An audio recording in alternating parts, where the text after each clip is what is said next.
भक्त की गर्दन यदि श्रद्धा से झुके तो ठीक, अगर जबरदस्ती से झुका दिया तो तुम झुकाने लायक नहीं रह जाओगे। भी ध्यान रखना कि जब आपने देखा नहीं उनको, उनसे बात नहीं हुई, और आप उनके जनों से बात सुनकर उनकी तरफ चल पड़े, इस बात से हरि आपके ऋणी हो जाते हैं। भगवान इसी बात से ऋणी हो जाते हैं। बस ये बात आप हृदय में बैठा लीजिए। जैसे लोग प्रश्न करते हैं ना कि हमने भगवान को देखा नहीं, भगवान को हम कैसे, किसी की बात तो मान लो ना। आप मान लो, वो तो आपके अंदर भी बैठे हुए हैं, वो आपको इतना प्यार देने लगेंगे, जहां कोई सहायक नहीं होगा वहां हरि आपको दिखाई देंगे। देख लेना, बिगड़ी ऐसे क्षण में बन जाती है, ऐसा लगता है गला कटा तो वो तलवार गले तक आएगी, हार बनकर सुगंधित फूल बन जाएगी, पर गले तक आने आने तक तुम्हारी निष्ठा देखी जाएगी। नहीं नहीं, बस मेरे हरि का यही विधान, वो आते आते हार बन जाएगी, वो तलवार तुम्हारा गला नहीं काट पाएगी, क्योंकि गले में हरि नाम चल रहा है। मान लो हमारी महालक्ष्मी चरण चापती रहती, क्या चाहिए तुम्हें, क्या चाहिए। आप सच्ची मान, क्या मतलब कितनी मलिनता छा गई है। हम इसको मार देंगे तो 2 लाख रुपए मिल जाएंगे, ये कर देंगे तो, अरे भैया अगर तू हरि नाम जपेगा तो इसकी कीमत नहीं है, कीमत नहीं, अमूल्य वस्तु है। इसके ब्याज में तू कुबेर बन सकता है, मूल तो कभी खत्म होता ही नहीं है, ब्याज में तू ब्रह्मा बन सकता है। बनना तो चाहे, भक्तजन तो कहते हैं नहीं चाहिए मुझे ब्रह्मा का पद, परमेष्ठी पद, नहीं चाहिए सम्राट पद, नहीं चाहिए योग की सिद्धियां, मुझे प्रभु आपकी दास्ता चाहिए। ये बात कितना महासुख होगा उस भक्त को जो इन बातों को कह रहा है, नहीं चाहिए मुझे मोक्ष सुख नहीं चाहिए। वो ऐसे थोड़ी कह रहा है, श्रद्धा से नहीं कह रहा, अनुभूति से कह रहा है, मुझे नहीं चाहिए ये सब, इनमें वो सुख नहीं है जो आपके चरणों के समीप रहने में सुख है। नहीं सत्संग भजन नहीं हरि को, श्रवण न राम कथा अनुरागी, सुत बीत दार भवन ममता निसि सोवत अति न कबहु मति जागी। अरे तेरी बुद्धि सो रही है, जगा दे। पुत्र में, रुपया में, स्त्री में, मकान में, इसमें सबकी ममता होती है, सबकी, जितने सृष्टि में पैदा हुए हैं। केवल सत्संगी की नहीं होती। जो असली सत्संगी है उसकी ममता प्रभु के चरणों में होती है, क्योंकि वो जानता है सब रूपों में प्रभु ही है, ये सब पसारा प्रभु का ही है, इसलिए ममता उसकी प्रभु के चरण। एक अहमता ममता ये जग में है दुख जाई, ये जब श्री जी की ओर लगे तो होत परम। जाग जा, बिना जागे दुख दूर नहीं हो सकता। जैसे स्वप्न में हम देख रहे हैं कि समुद्र में डूब रहे हैं, अब जागृत में आसपास सैकड़ों नाव लगा दें तो बच जाएगा क्या वो, क्योंकि वो तो सो रहा है और वो स्वप्न में देख रहा है। अब हम नाना प्रकार के तैराकों को बाहर तैनात रखें तो उसको कोई सुख मिलेगा क्या, क्योंकि वो स्वप्न में। उसको अगर सुखी करना है तो एक ही उपाय, जगा दे। जगा दो तो ना समुद्र रह गया ना डूबना रह गया। ऐसे ही संसार में मोह से ऐसे ग्रसित जीव है, भाई इतना ही सुखचार है, और उसी स्वप्न में वो दुख से निवृत्त होना चाहते हैं। अब हम बाहर से उनकी कामनाओं की पूर्ति करने वाली बात करें तो क्या वो सुखी हो जाएंगे क्या। इसीलिए कोई साधु जो भगवत मार्ग का पथिक है वो कभी सपोर्ट नहीं करेगा जाओ ऐसा, वो जाओ ऐसा ही है जैसे उस स्वप्न में समुद्र में डूब रहा है, बाहर से हम जल जहाज नाव तैराक सब लगा रहे हैं, लेकिन वो नहीं सुखी होगा, क्योंकि उसके सुख का कारण तब बनेगा जब स्वप्न हटे। स्वप्न तब हटेगा जब वो जागे। जो सपने सिर काटे कोई, बिन जागे दुख दूर न होई, तो उसको जगा दो। साधुजन क्या करते हैं, जगा देते हैं उसको। जागो, कहां मोह निशा सब सो निहारा, देखे स्वपन अनेक प्रकारा, यही जग जामिन जागे जोगी। योग भगवान से जो तुमने वियोग कर रखा है, तुम जगो। जे ही जगोगे तो जे ही जाने जग जाए हेराई, जागे जथा स्वपन भ्रम जाई। कोई नहीं यहां। एक कल श्लोक, मत्तः परतरम नान्यत किंचिदस्ति धनंजय, मेरे सिवा कोई नहीं। ये कब पता चलेगा? जागने पर। तो हमें ये बहुत कुछ दिखाई दे रहा है, स्वप्न है। उमा कहूं मैं अनुभव अपना, सत हरि भजन जगत सब सपना। तो बोले तुलसीदास हरि नाम सुधा तजी, सठ हठ पियत विषय विष मांगी। अगर कहीं संतों के पास भी गए तो क्या मांग रहे हैं? हठ करके विषय विष मांग रहे हैं। वो आत्मदेव नाम के एक ब्राह्मण थे, सब कुछ समृद्धि थी, संतान थी नहीं, बड़े दुखी गृहस्थी में। हमारा कुल चलाने वाला होना चाहिए। बड़ा भ्रम बैठा हुआ है, हमारा कुल चलाने वाला नहीं, तो सब बेकार, जीवन ही बेकार हो गया। बिना गुरु के यदि शास्त्र पढ़ोगे ना तो भ्रमित हो जाओगे। स्पष्ट लिखा, पुत नाम के नरक की उसको प्राप्ति होती जिसके संतान नहीं होती। अब तो गृहस्थ में बेचारा पड़े परेशान। उन्होंने सोचा इससे अच्छा है आत्महत्या कर लें। बहुत संतों के पास जाकर के यज्ञ करके सब अपनी कामनाओं की पूर्ति चाहते, दान पुण्य दे करके। उसने भी जितना उपाय हुआ किया, नहीं हुई संतान। मरने के लिए वो जंगल में, उधर से एक सन्यासी जी आ रहे थे, देखा साधु तो ब्राह्मण तो थे, उठे प्रणाम किया, देखा उनको उदास क्यों हो? उनका महाराज उदास ही नहीं, मैं तो आत्महत्या करने आया हूं यहां जंगल में। अरे ये तो महापाप है, आत्महत्या तो बड़ी दुर्गति का कारण है। बोले महाराज अगर आप बचाना चाहते हो तो आप कृपा करो। क्या क्या चाहते हो? बोले हमारे पास सब कुछ है, बेटा नहीं दोगे तो हमारा जीवन बेकार।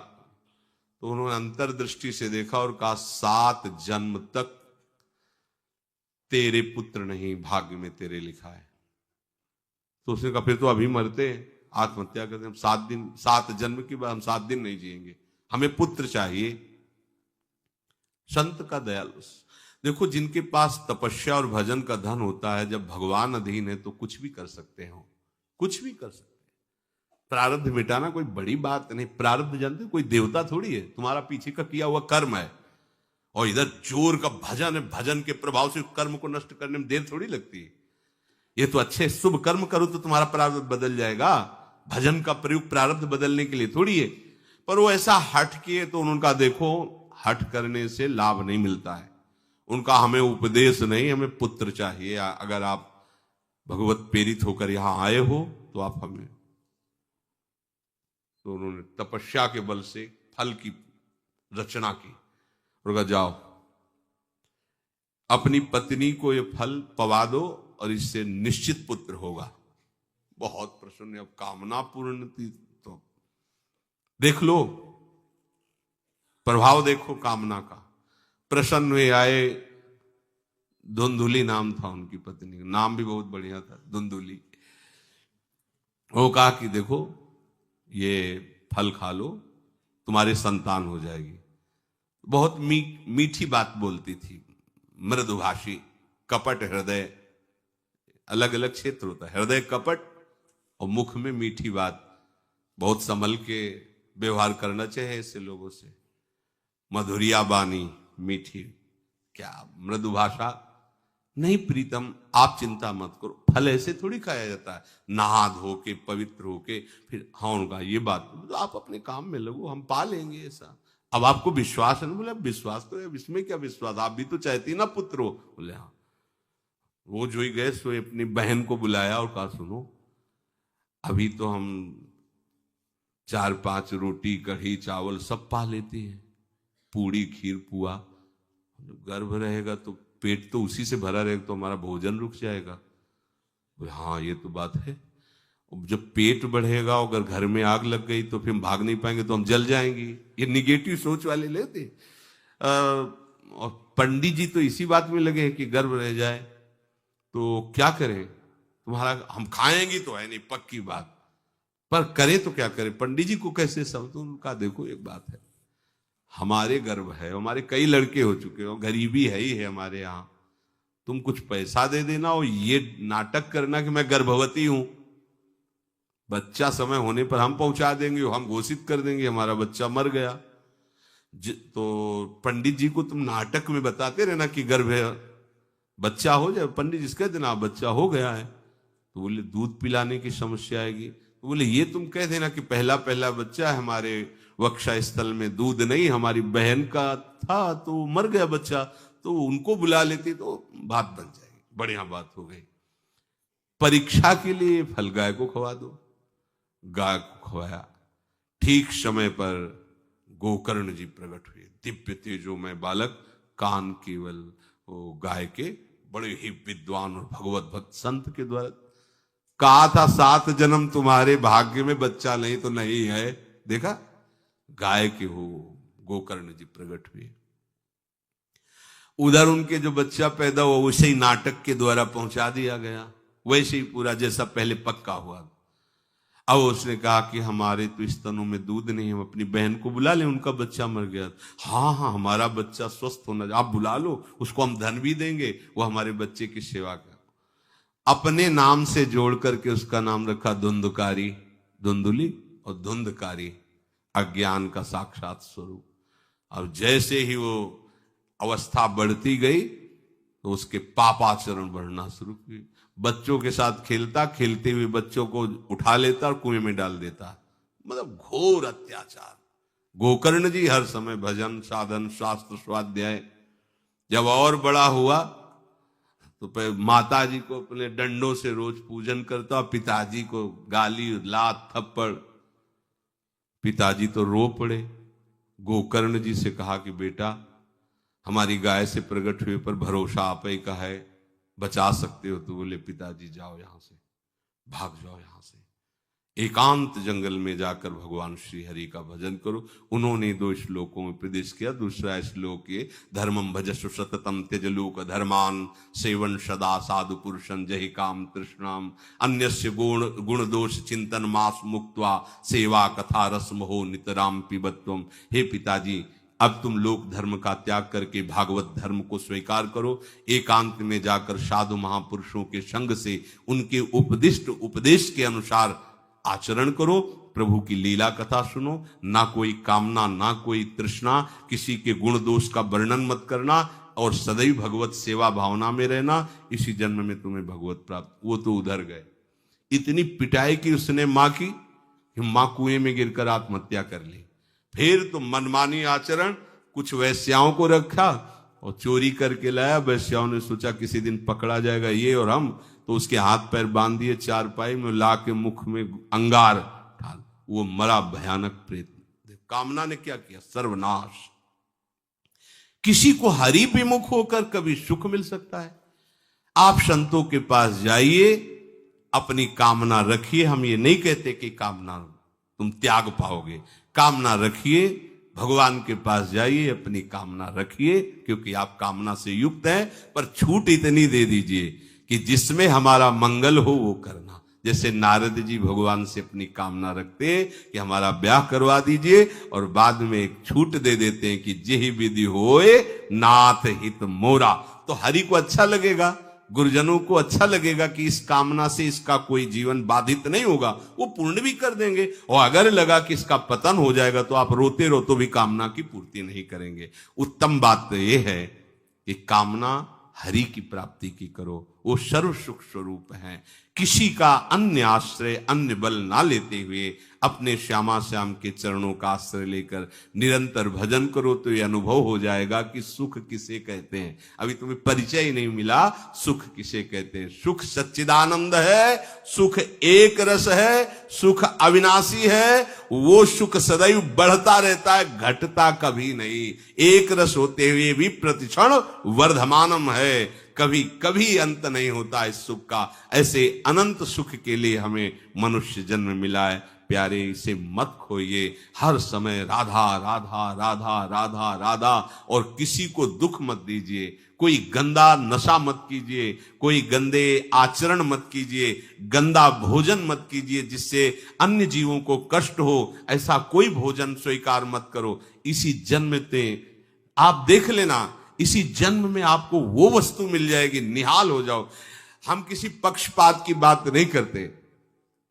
अगर इस छाती को बचपन से अभी तक ऐसा, तो हम कह देते कि भाई आगे कुछ भी हो, कोई भी हमारी गलती हो, हम ये मान सकते हैं, पर हमें ये पता चला कि बचपन से आज तक जलता ही रहा, कभी शांति नहीं मिली, भागता ही रहा पर कभी विश्राम नहीं मिला। और हम ये आपको कह रहे हैं कि जैसा प्यार प्रभु वैसा अन्यत्र कहीं कभी कहीं नहीं मिला।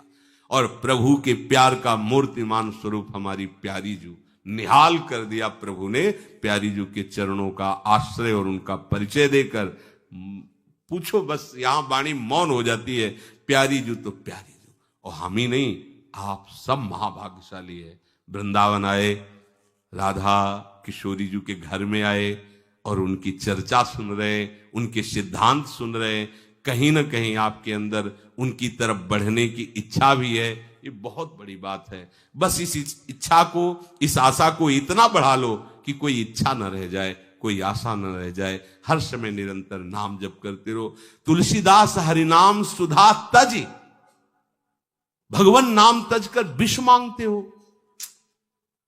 सूकर श्वान श्रगाल सरिस जन, जनमत जगत जननी दुख लागी। ए काहे को ऐसी गालियां सुनोगे, ये गालियां है। ये सुअर कुत्ता की तरह जीवन व्यतीत करते हो। धिक्कार तुम्हारी मां को जो तुम्हारे जैसा पुत्र जन्मा। अपनी इंद्री की पुष्टता के लिए दूसरों को मार देते हो, चाहे रसेंद्री चाहे जनेन्द्री। इंद्रियों की पुष्टता के लिए जानवर जैसा बर्ताव करते हो। कैसा तुम्हारा जीवन है। केवल एक क्षण के सुख के लिए दूसरे को जला दिया, काट दिया, मार दिया। चाहे रसेंद्री का सुख चाहे जनेन्द्री का सुख, एक क्षण के सुख के लिए उसका गला काट दिया, उसको रांध के खा रहे हो, उसके साथ भोग किया, उसको काट के फेंक रहे हो, उसको जला रहे हो। क्या तुमसे तो अच्छा सुअर कुत्ता है कि वो अपनी योनि के अनुसार बर्ताव कर रहा है। तुम मनुष्य योनि होकर ऐसे गंदे काम करते हो। सुधर जाओ। कैसी मलिनता छा गई है, कैसी मलिनता। अगर उनको शब्दों से बोले तो बहुत बुरा लगेगा। इस शरीर में क्या है। अगर यहां से चमड़ी हटा दी जाए तो यहां मलाशय है, मल भरा हुआ है, मूत्राशय है, उनके द्वार हैं। संसार का सबसे बड़ा सुख यही माना जाता है, ये मल मूत्र का भांड शरीर चिकना रहे, स्वस्थ रहे और इसी को भोगने को मिले। बस यही तुम्हारी पूर्णता है।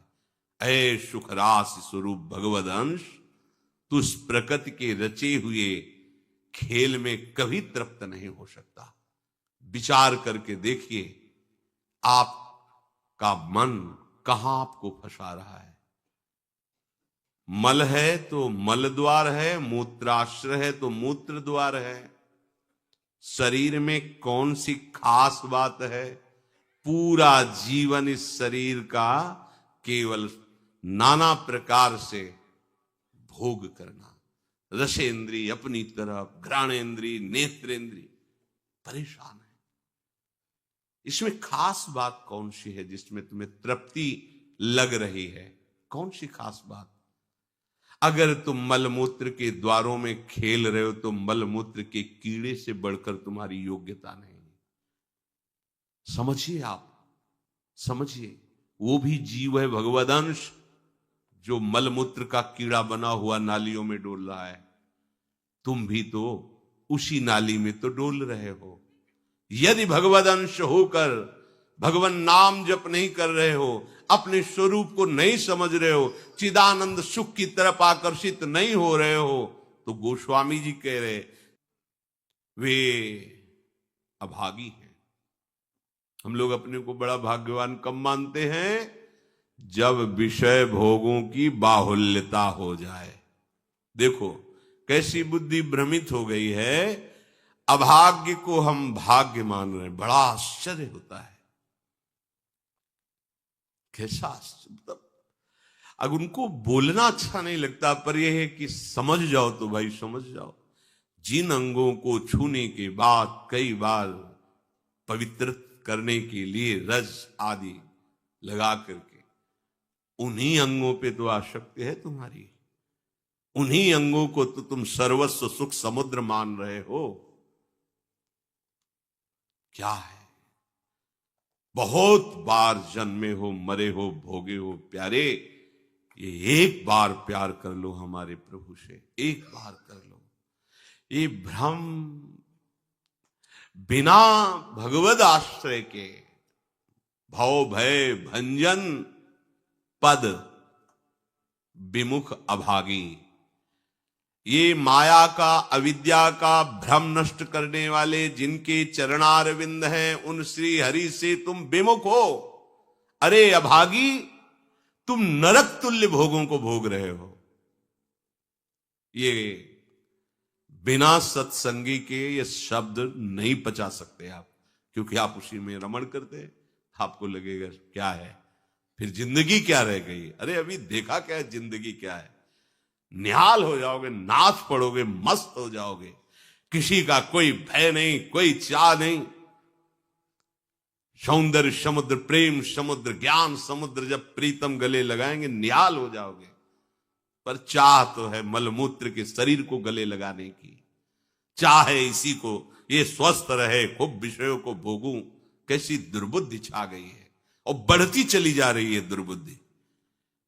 ये ऐसी तृष्णा बढ़ती चली जा रही है, पूछो मत। सावधान हो जाओ प्यारे, बहुत कम समय है। तुम्हारा शरीर छीन लिया जाएगा, जबरदस्ती छीन लिया जाएगा। ना चाहते हुए तुम्हारे शरीर का नाश हो जाएगा। मान लीजिए एक चंद समय है, कुछ समय है, जिसे तुम 80 साल 100 साल समय ऐसे गए। ब्रह्मा जी के लोक में एक कमल की पंखुड़ी ऐसे छेदी जाए तो मृत्यु लोक का 1 वर्ष हो जाता है। कितना तुम्हारे पास समय। हमारी रात सोने में चली जाती है, दिन नाना प्रकार के भोगों के संग्रह के लिए, कमाई के लिए, भोगों के भोगने के चिंतन में चलिए। हमारा सच्चा जो मार्ग है, जो सत्य मार्ग है, जहां सुख मिलना है, हमारे पास समय नहीं उसके लिए। किसी से बात, हमारे पास समय नहीं है। वाह, समय का बढ़िया सदुपयोग कर रहे हो, परिणाम तुम्हें समझ में आएगा। गोस्वामी जी कह रहे हैं कि निशिवासर रुचि पाप असुचि मन। ये मन अपवित्र हो चुका है भोगों का चिंतन करने से। रात दिन पाप हो रहे हैं, समझ में नहीं आता कि हम पाप कर रहे हैं। एक सेकंड में हमारे मन की वृत्ति दूसरे के दुख को दुख नहीं समझती, उसे दुख देकर सुख भोगने के लिए आज्ञा दे देती। करो बस, जितनी सुंदरता संसार में उसके सबके मैं भोगता बन जाऊं। मलिन मन, यहां कुछ सुंदर है क्या? अगर एक दिन 10-20 बार सोच हो जाए, ऐसी दवा खवा दो, फिर उसी के देखो चेहरे की कांति कैसी हो जाएगी। अगर 2-3 दिन हालत चलती रही, देखने लायक नहीं रह जाएगा चेहरा। इसको तुम कुछ खास समझते हो? पानी का बुलबुला फूटने में देर नहीं लगती, पर तुम कमा क्या रहे हो? एक कर्म भूमि है, तुम यहां आए हो अच्छे कर्म करने के लिए, प्रभु की प्राप्ति के लिए, महासुख प्राप्ति के लिए। पर कह रहे निशिवासर रुचि पाप, रुचिपूर्वक पाप कर रहे हैं। छल पूर्वक आपने किसी का धन अपहरण कर लिया, किसी की हिंसा कर दी, व्यभिचार कर लिया। आप अपने मित्रों में बैठकर अहंकार पूर्वक बात करते, तुम्हें पता है मैंने इतने रुपए उड़ा दिए, उसको पता भी नहीं चलने दिया।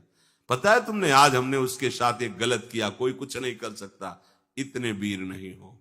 वही कर्म तुम्हारा जब फलीभूत होगा, तुम्हें ब्रह्मा भी नहीं बचा पाएंगे, त्राहिमाम बोलने का अवसर भी नहीं रहेगा। देख लेना, देखने लायक नहीं रह जाओगे।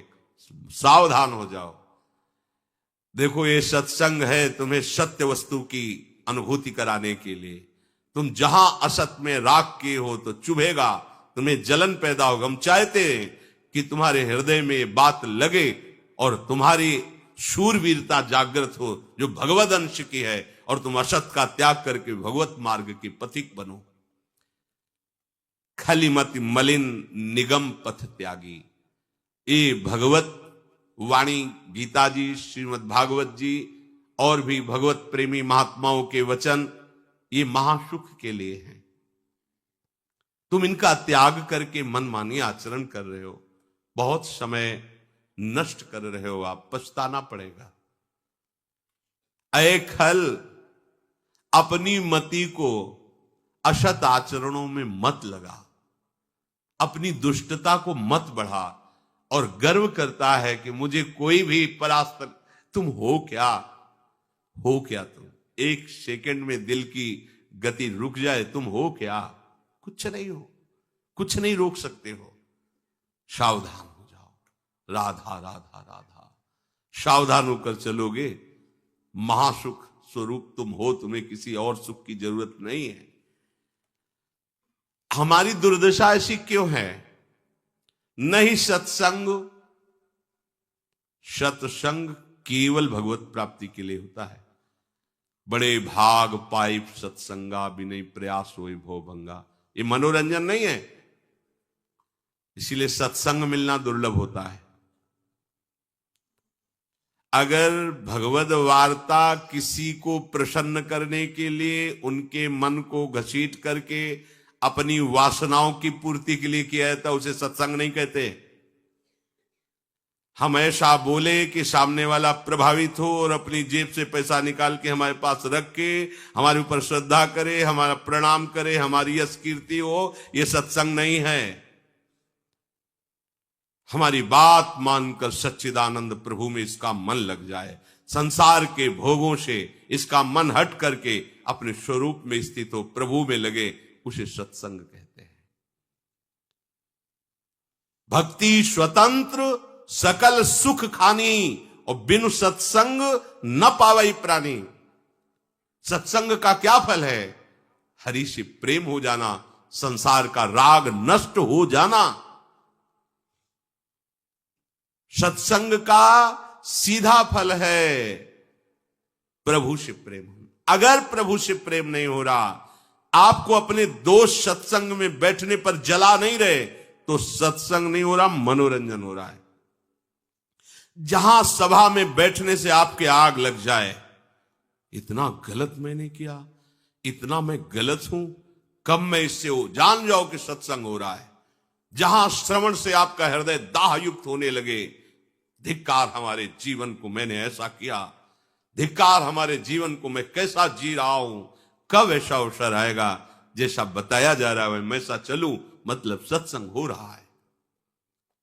नहीं सत्संग, और इसका फल हरि भजन। तो बोले भजन नहीं हरि को। आप इतना दान करें आपको इतने गुना मिलेगा, आप ऐसा करें ऐसा हो जाएगा, 100 में 10 रुपए दान करें 90 आपके पवित्र हो जाए। सत्संग नहीं, ये सत्संग नहीं। 100 में 90 अपने मानिए और 10 हमें दे दीजिए, इसे सत्संग नहीं कहते। 100 के 100 का अभिमान त्याग कर प्रभु के चरणों, वो 100 है, 100 को स्वीकार मत करो तो जीवित रहोगे, 100 को स्वीकार कर लिया तो 100 हो जाओगे। 100 का मतलब समझते हो? जिन हरि भगत हृदय नहीं आनी, जीवित 100 समान ते प्राणी। जीवित 100 जिंदा मुर्दे के समान, ते नर नरक रूप जीवत जग। किसी भी वस्तु का अहम और ममत्व न रह जाए और प्रभु में, यह सत्संग का स्वरूप। सत्संग का स्वरूप तुम्हारे मन को खुशी नहीं, तुम्हारे मन को मार देगा। सत्संग का स्वरूप तुम्हारे मन को मार करके सच्चिदानंद प्रभु में लगा देगा। महाभागवतों के वचन, भगवान की वाणी तुम्हें भगवत स्वरूप में स्थित करेगी, प्रपंच का बढ़ावा नहीं। इससे प्रपंच का बढ़ावा होता है। गंदी नाली से हाथ धोगे तो तुम्हारे हाथ पवित्र हो जाएंगे, ये गंदी नाली। अधर्म का आचरण करके तुम सोचो उसमें दान कर दे, कभी पवित्र नहीं होने वाले। भ्रम मत करना, दान शब्द वहां लगता है जो धर्म पूर्वक कमाया हुआ है। 4 रोटी कमाई, 1 रोटी किसी भूखों को दे दो, ये मंगल होगा। पापाचरण करके, हिंसा करके, व्यभिचार करके, छल कपट करके कमाओ और उसके बाद सोचो दान लगेगा ही नहीं। और जो स्वीकार करता है, अधर्म का सहायक होता है, वो दोनों को दंड मिलेगा, दोनों को दंड मिलेगा। बहुत सावधान। सत्संग हमारे नाना प्रकार की वासनाओं का नाश करता है, वासनाओं को बढ़ावा नहीं देता।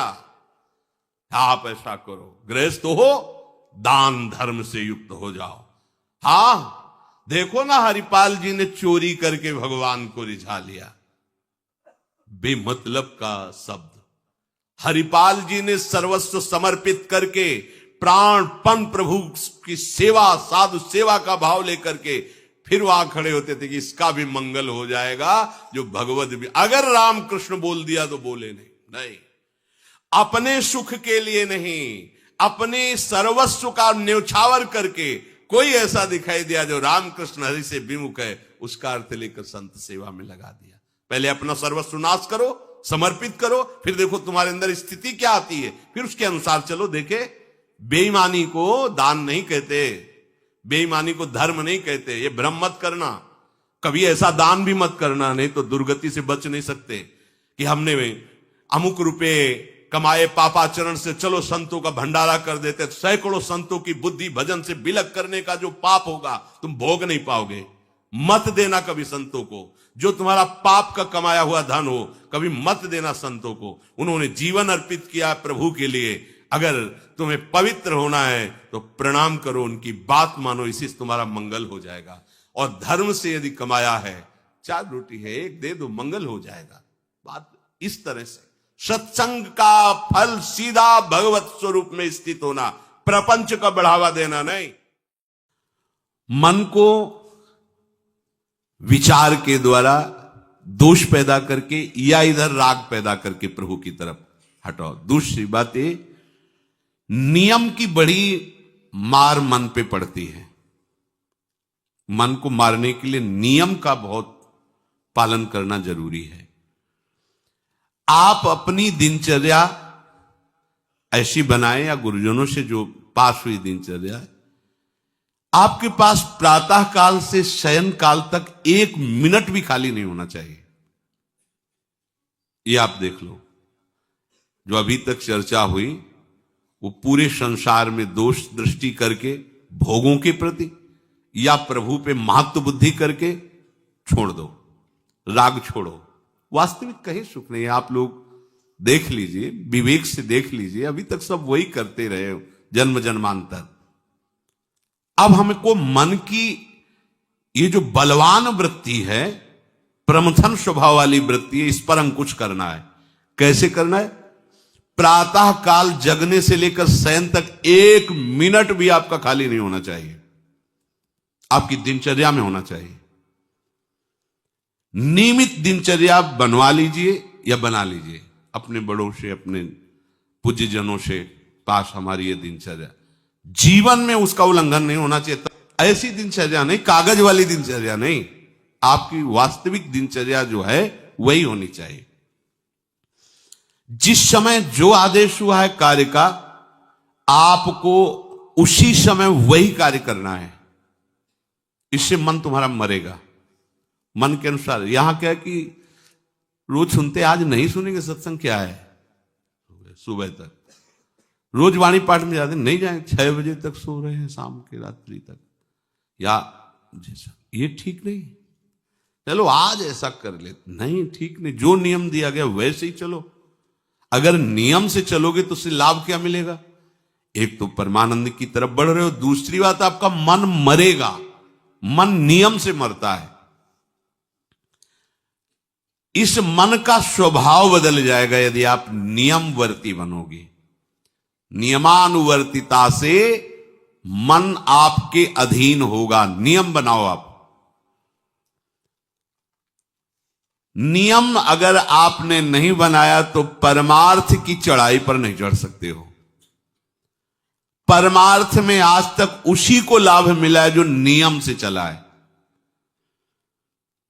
किसी ने पूछा किसी से कि क्या नियम है आपके, तो उनका हमारे संप्रदाय में तो नियम है ही नहीं। गजब की बात कह दी। यहां का जो नेम है वो प्रेम से शासित है। प्राण चले जाएं पर वो नेम छोड़ सकते हैं? देखो ना, मन क्रम वचन त्रिशुद्ध सकल मत, नेम नहीं है। जो अब कह रहे हैं उसी के अनुसार जीवन चलाना है। प्रियालाल के सुख का नेम, प्रियालाल के नाम जप का नेम। प्रियालाल हमारे यहां कोई नियम ही नहीं, मतलब खाओ पियो पड़े रहो केवल से। आप समझो, समझ के बोलो, ऐसे किसी को मत बोलो। परमार्थ में आज तक जिसको भी लाभ मिला है नियम से चलने वाले को प्राप्त हुआ है। इष्ट आराधना में जो जो आपको नियम मिले हैं उनमें शिथिलता नहीं होनी चाहिए, और बहुत काल तक एक नियम में चलने वाले को सिद्धि प्राप्त हो जाती है। जिस स्थान पर, जिस आसन पर, जिस समय पर जो मंत्र जितना, वो नियम होना चाहिए। ऐसा नहीं कि आज 20 माला जप लिया तो कल 10 माला जप कर लिया तो 2 दिन जपा ही नहीं फिर आगे, ऐसे नहीं होता। एक नियमानुवर्तिता। 5 मिनट का भी अंतर आपके नियम में जब नहीं पड़ने लगेगा, नियमित नियत समय, यह संतों में देखा गया है। 6 बजे उठना, 6 बजे शयन, 6 बजे उनकी जो दिनचर्या, एक दिन अगर देख लो तो दूसरे दिन तुम कह सकते हो इस समय ये साधन कर रहे होंगे, क्योंकि उनका नियम है, वो वैसे ही मिलेंगे। बड़े बड़े महापुरुषों में देखा गया है। ये 2 बजे के जगने का समय तो मतलब जैसे लगभग विषयी पुरुष सब सोते हैं, ऐसे लगभग जो भगवत प्राप्ति की लगन वाले साधु 2 बजे जग जाते हैं सब। ये नहीं कोई आश्चर्य की बात नहीं है, हमने देखा है। गंगा के किनारे जैसे ब्रह्म 2 बजे शुरू हो जाता है, कुआं से जल अर्चना और सब दिनचर्या, गंगा नहाने के लिए फिर जाना, बाद में यहीं से स्नान करके फिर बाद में गंगा स्नान करने जाना। जो अनियमित साधन करता है, यद्यप साधन अविनाशी, पर मन मरेगा नहीं, मन अधीन नहीं होगा, ध्यान रखना। अनियमित, नियमित, आज 1 घंटे बैठे, कल 30 मिनट बैठे, परसों 10 मिनट और फिर आगे बैठे ही नहीं 2-4 दिन, बिल्कुल नहीं, ऐसा नहीं। चाहे 10 मिनट से शुरुआत करो तो 11 होना चाहिए, कभी 9 नहीं होना चाहिए। और बार बार दिनचर्या का परिवर्तन नहीं होना चाहिए, मंत्र का परिवर्तन नहीं होना चाहिए, नाम का परिवर्तन नहीं होना चाहिए। खाने पीने का, शयन का, जगने का बिल्कुल नियत समय होना चाहिए मन को वश में करने के लिए।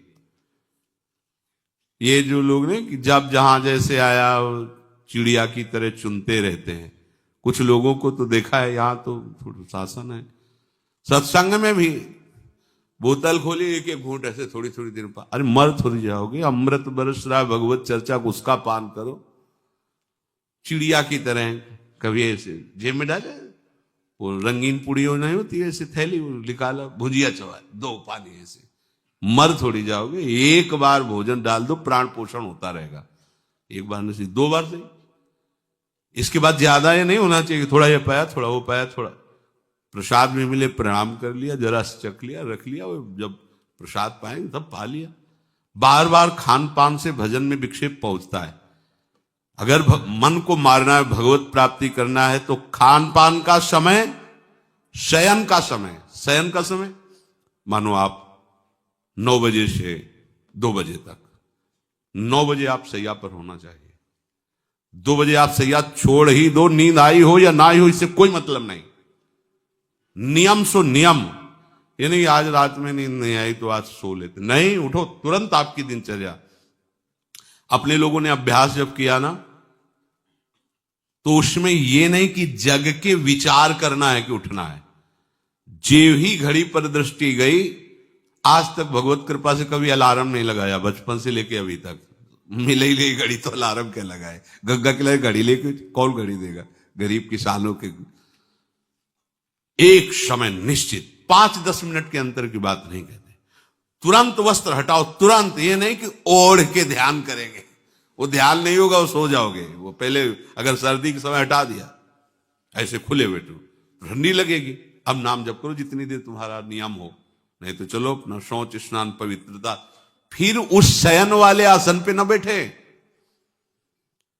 अगर फिर नहा धो करके बैठ जाओगे तो एक नींद पूरी और हो जाएगी उसमें। और प्राय लोग यही करते ना कि पहले तो बोले नहाने धोने की जरूरत नहीं, नाम जप कर लेंगे, उसी में बैठे। ओढ़ के अगर बैठ गए तो सूर्य उदय हो गए, कितने नाम जपा उनको खुद पता नहीं, क्योंकि वो कम्बल की उसमें, या नहा के जल्दी से ओढ़ के बैठ गए फिर सो गए।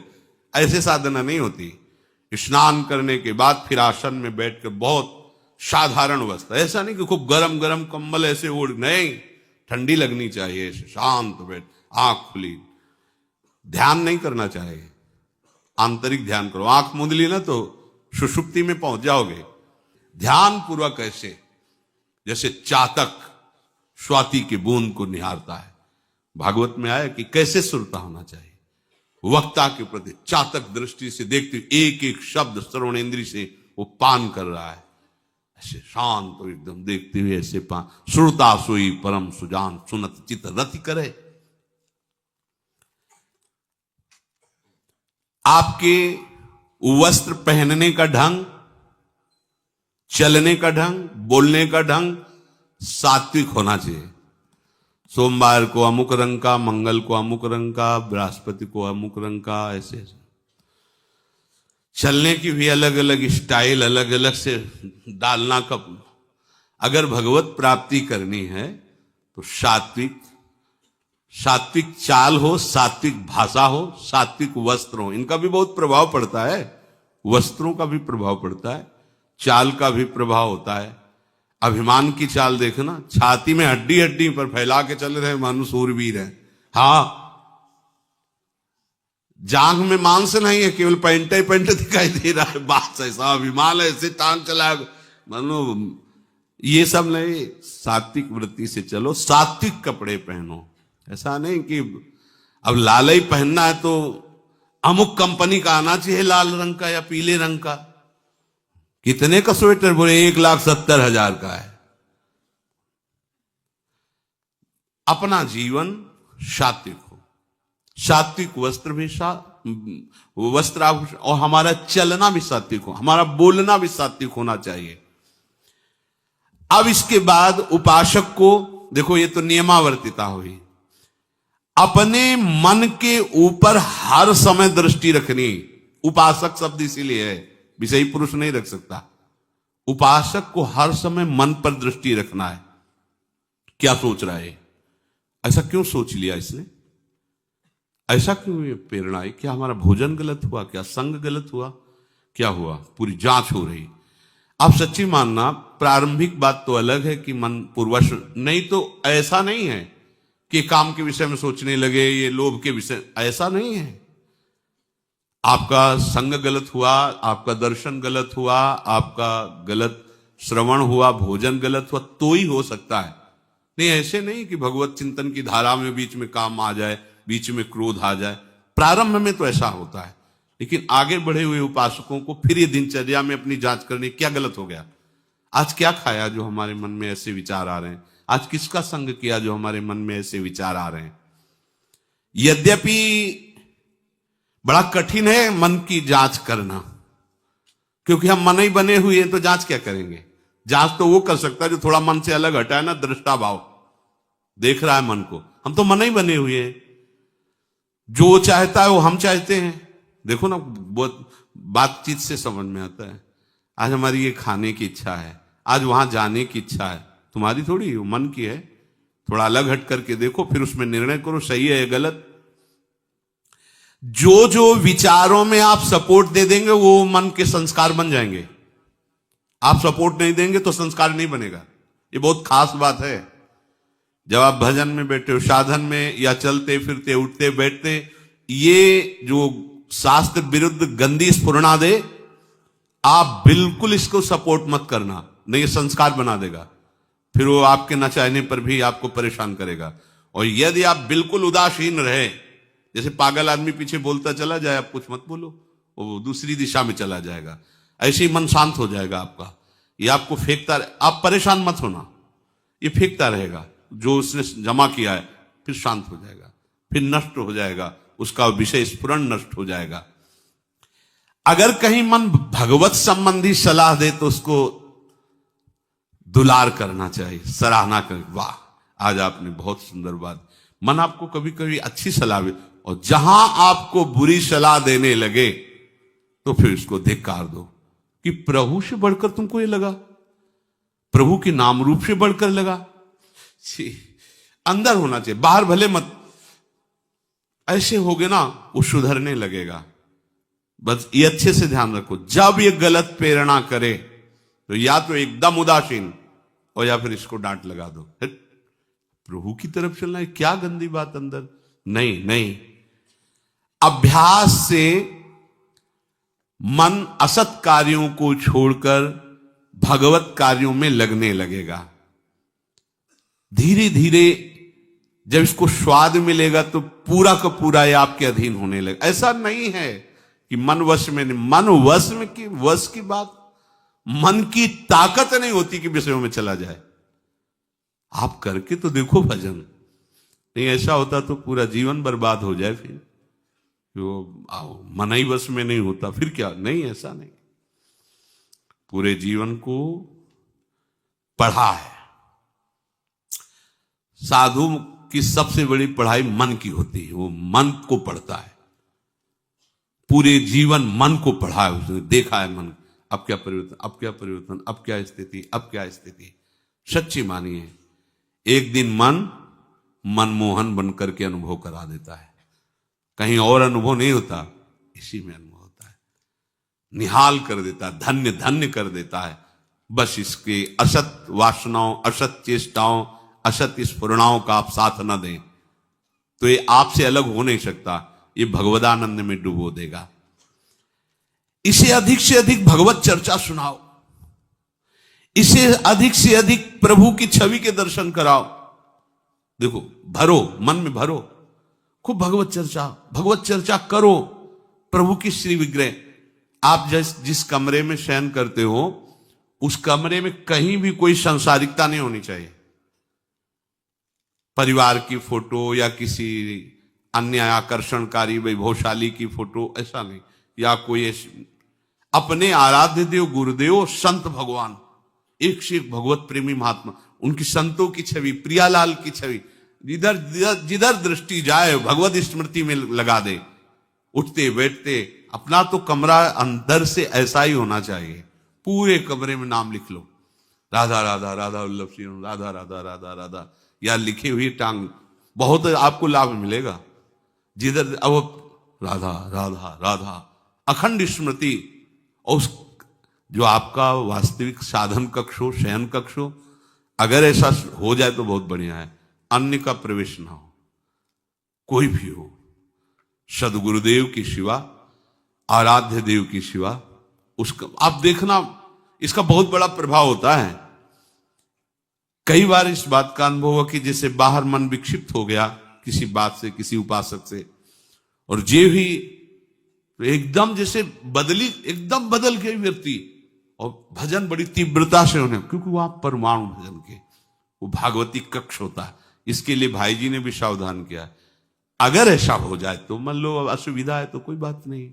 अगर ऐसा हो जाए कि भगवत मार्ग के पथिक का जो वास स्थल है, जहां वो शयन करता है, बैठता है, उसमें सांसारिक पुरुषों का प्रवेश ना हो।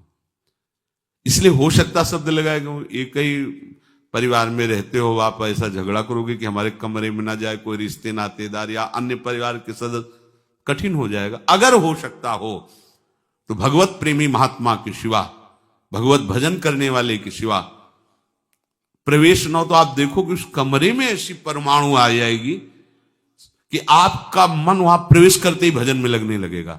बड़ी शांति का अनुभव होगा। इसे खूब भगवत चर्चा सुनाओ, भगवत चर्चा करो और भगवत श्री विग्रह के दर्शन कराओ। बड़ा लाभ मिलता है। जैसे आप जहां शयन कर रहे हो, सामने अगर अपने आराध्य देव की छवि हो ना, बार बार बार बार दर्शन का शौक, और कभी कभी तन्मयता एकाग्रता करते हुए अगर शयन कर जाओ तो स्वप्न में वही छवि के दर्शन करते हुए पाया जाता है। एकाग्रता का बड़ा महत्व है। अगर आप नाम में एकाग्र करके सो जाओ तो आप देखो जगते समय आपकी वही नाम चलता मिलेगा। मन के कहने में कभी अपने आप को मत फंसाओ। मन लोभी, मन लालची, मन चंचल, मन चोर, मन के मत चलिए नहीं, ये पल पल में कुछ और, ये भटकाता रहता है।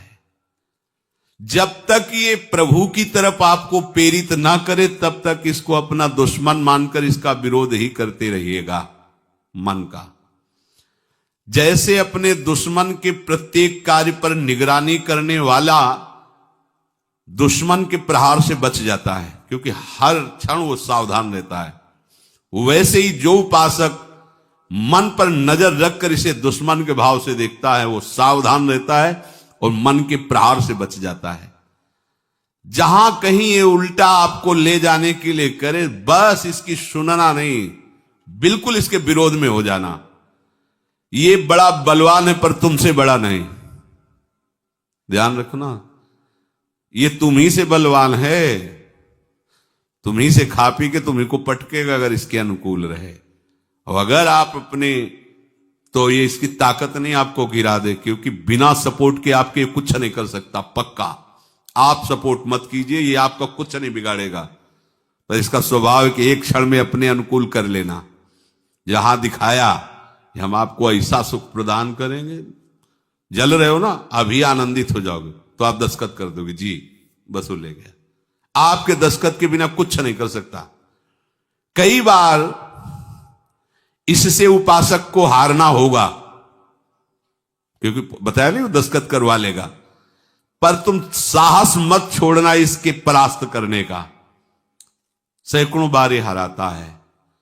सच्चा उपासक वही है कि गिर करके, हार करके भी उसको हराने का उत्साह न छोड़े। ये हरा देता है, बहुत बार हरा देता है, क्योंकि पूर्वाभ्यासी बहुत दांव पेच जानता है।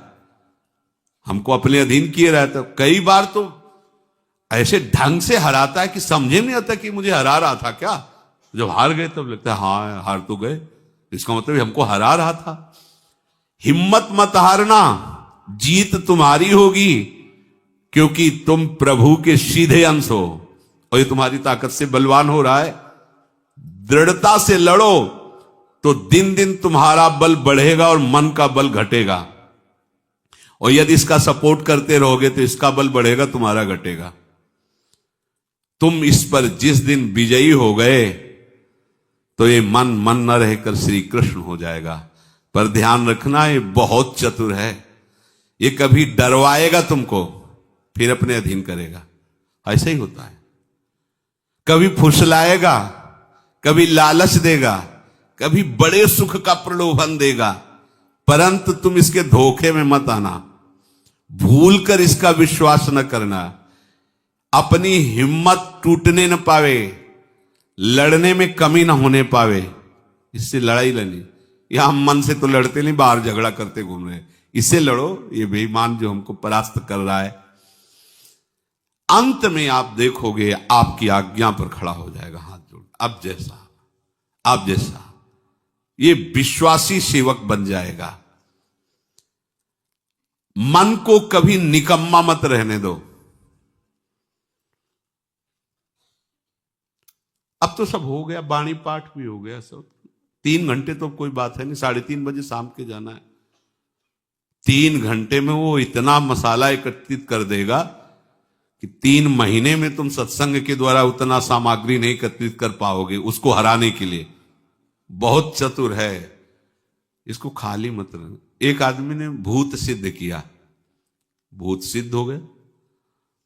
भूत ने कहा कि काम बताओ हमें, अमुक काम। एक क्षण में कराया। और बताओ। और क्या बताएं? बोले काम नहीं बताओगे तो उठा पटक देंगे तुम्हें, हम तुम्हें मार देंगे हम। वो जो भूत सिद्ध करने के लिए मंत्र दिया था, वो गुरु के पास गया। बोले महाराज वो तो कह रहा मार डालेंगे अगर काम नहीं बताओगे। ठीक है, एक लंबा बांस खड़ा कर दिया और कहा इस भूत को आदेश करो, इस पे उतरो चढ़ो। जब तक हम कोई काम ना बताएं तो यही तुम्हारे ऊपर का विषय। बस ऐसे ही मन भूत है, उठा पटक देगा आपको किसी न किसी विषय में। इसको काम बताओ, क्या? राधे श्याम राधे श्याम राधे श्याम। चढ़ते उतरते रहो, इसे नाम में चलते रहो। जब और कोई काम होगा तो बताएंगे, चलो सेवा कर लो, बाड़ी पाठ कर लो। नहीं है ना, राधे श्याम राधे श्याम राधे श्याम। पक्का समझो भूत है, मार देगा तुम्हें। अगर राधे श्याम रूपी बांस में इसे चढ़ाओगे, उतारोगे नहीं तो पटक देगा किसी न किसी विषय में। फिर छाती जलेगी, दिमाग खराब होगा, डिप्रेशन में पहुंच जाओगे। ये ऐसे ऐसे कर्म करवा देता है कि लगता है अब भी इसकी जरूरत है। प्रभु के होके, प्रभु का नाम जप करके, प्रभु के मार्ग में अब भी इसकी जरूरत है। जो तुमने किया, जो तुमने सोचा, जो तुम सोच रहे हो, इसकी जरूरत है। बहुत सावधान, नाम कभी छूटे ना इसको। उसमें ये निकम्मा मन बर्बाद कर देता है। निकम्मा रहोगे तो इधर उधर की बातें सोचेगा। एक और बात बता दे, जब तक नींद ना आवे तब तक लेट करके भजन मत करना। किडनी थोड़ी खराब है तुम्हारी कि तुम्हें बैठने में परेशानी। अपने लोगों ने ऐसा किया है कि अब जैसे रात्रि में है माला लेके बैठ गए, अब नींद नहीं आ रही है तब तक माला चल रहा है, भजन चल रहा है। जब नींद आने लगी धीरे से लेट गए, माला छाती में रखा है, अगल बगल कोई अपने माला में ही है। अब लेट करके कि नींद का इंतजार, तो नींद तो आए कि ना आए, लेकिन ये क्या क्या प्रोग्राम आ जाएगा वो आप देख लो।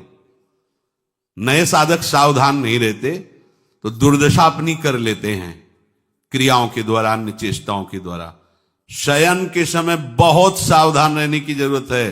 दिन भर तो आपको ऐसी सेवाएं मिली हैं, ऐसे साधन मिले हैं जो भगवदानंद में डुबोने के लिए पर्याप्त हैं, लेकिन जो आपका पर्सनल समय है उस समय आप सावधान रहना। अब आप फुर्सत में लेट गए, जे भी फुर्सत सोच के लेटे कि सब हो गया, अब उसका प्रोग्राम शुरू मन का। अब आपकी इधर उधर चित्त वृत्ति, फिर मोबाइल जो पास है तो फिर क्या कहना है, मन को तो मानो अमृत मिल गया, वो आपको प्रेरित करेगा। जहां आपने कोई गेम ये वो नौटंकी नाटक की, जहां बस उसको मसाला मिल गया वो आप काफी है, वो आपको ऐसी जगह पहुंचा देगा कि सुबह दिनचर्या में हाजिर नहीं हो पाओगे। कहां है वो? बोले अभी तो आया ही नहीं वो। क्यों? मन ने उसको परास्त कर दिया, इसलिए नहीं आया। बहुत सावधान। ये निकम्मा रहेगा तो बुरी बुरी बातें सोचेगा। खास बात है दिन भर सावधान रह सकते हो माना, लेकिन शयन के समय जब आप अपनी सैया पे गए, अब होश ठिकाने रखो, बिल्कुल सावधान।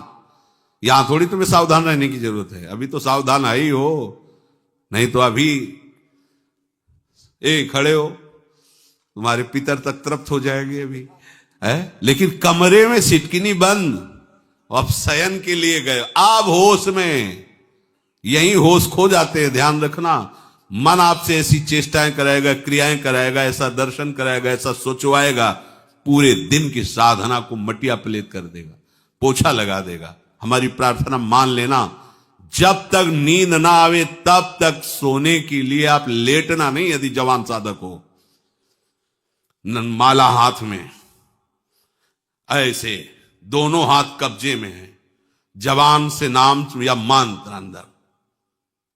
अब थक गए, सो गए तो ऐसे सो जाओ, आपकी शैया परम पवित्र है। अगर घंटा 2 घंटा इंतजार नींद का तो पक्का वो भ्रष्ट करा के रखेगा, पक्का। हमारी बात लिख लो। सावधान, शयन के समय हर उपासक सावधान। उस समय विशेष आवश्यकता आपको भजन की है, क्योंकि वो एकांत है और आपके ऊपर उस समय मन को हावी होने का अवसर मिल गया। इसलिए सावधान, सत्संग को सुना जाए, मनन किया जाए और आचरण में उतारा जाए, और इस भूत को हर समय नाम रूपी बांस पे चढ़ाते उतारे। राधे श्याम, राधा वल्लभ श्री हरिवंश, राधा वल्लभ श्री हरिवंश।